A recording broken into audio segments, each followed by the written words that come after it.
As we saw in the previous video, we can create a very informative tooltip when filtering to one category, but showing all category values, the asterisk could be confusing to those not familiar with Tableau.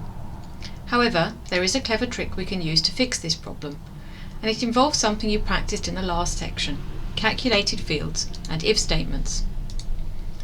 I've named this new calculated field genre importance for tooltip, which we'll use instead of the standard genre importance dimension.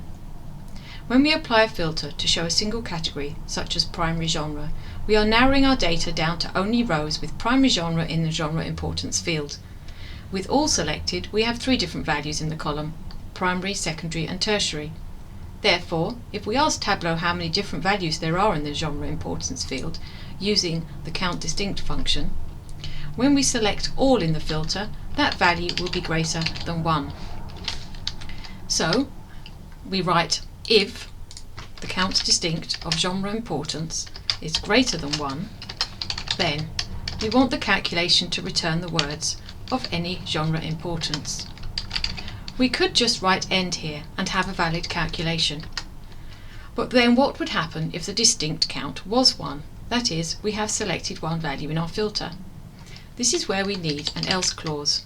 It tells the calculation what to do if the if statement returns false and there is only one value selected. In this case, we want to show that one value. But if we try to just enter the genre importance field, we get an error. This is because Tableau doesn't allow you to mix aggregated fields, which countDistinct is, with non-aggregated fields in an if statement.